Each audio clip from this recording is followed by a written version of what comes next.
राधे राधे सभी दर्शकों का बहुत स्वागत है। आज की जो चर्चा का विषय है, राहु और केतु किस प्रकार से अपने रिजल्ट देते हैं। राहु जैसे मुख कहा जाता है, अगर राहु के अच्छे रिजल्ट लेने हैं तो आप अपने मुख का जब भी हम कुछ बोलते हैं तो वो कहीं ना कहीं जो होता है हमारे राहु को डिफाइन करता है।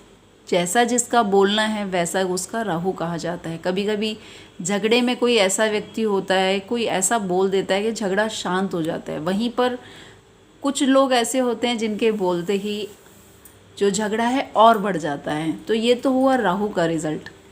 अब मोटिवेशनल जितने भी स्पीकर हैं वो भी कहीं ना कहीं राहु का खेल कहा जाता है। बुध का तो है ही, लेकिन आप कभी भी इस चीज़ से इनकार नहीं कर सकते कि राहु जो है मुख है, बुध वाणी अवश्य है, लेकिन राहु जितना अच्छा होगा आप उतनी पॉपुलैरिटी, क्योंकि विस्तार का ग्रह है, एक्सट्रीम कर देता है हर चीज़ को। एक छोटे से कण को पहाड़ बना सकता है। ये है राहु की माया। बहुत इमेजिनरी है, क्योंकि माइंड से आप कुछ भी सोच सकते हैं और बड़े ट्रस्ट के साथ बोल सकते हैं, लेकिन ये सिर्फ आधा भाग है। अब केतु जो है अपने रिजल्ट किस प्रकार से देता है। केतु जो है डीप एनालिसिस है, मुख नहीं है, बुद्धि नहीं है, अलग से दिमाग नहीं है, सब कुछ सिर्फ हृदय से सोचता है।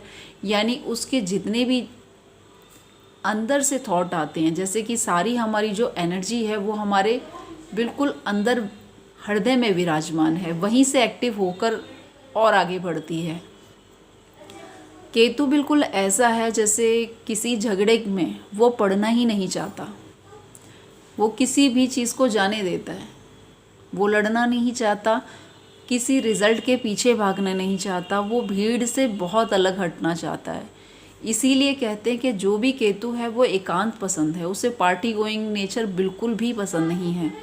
वो अपने साथ रहना, अपनी जो भी उसे पसंद है, जो उसे दिल से पसंद है, उसमें डूबना पसंद करता है।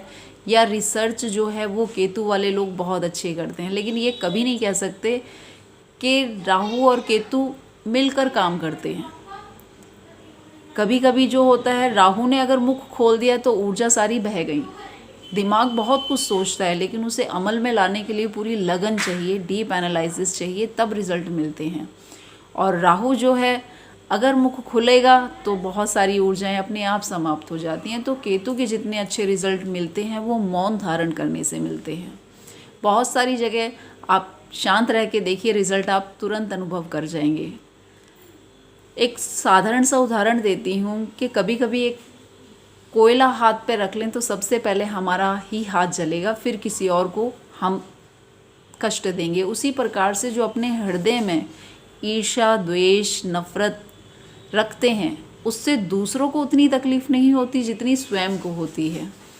तो ये जो चीज़ें हैं वो केतु के अंदर नहीं आती, वो जाने देता है कि जिसने जो किया वो उसके साथ। केतु जो है बिन मांगे सब कुछ प्राप्त है यहाँ, लेकिन केतु तड़प बहुत देता है। व्यक्ति जो है हर चीज़ में दखल अंदाजी नहीं करना चाहता, ना रिवेंज लेना चाहता, ना लड़ना चाहता। सोचिए ऐसे व्यक्ति का आज के भौतिक समाज में क्या काम। लेकिन सबसे कमाल की बात यह है कि इनको नेचर देती है। जब ये किसी के लिए कुछ बोलते हैं तो नेचर इनको सच करके देती है।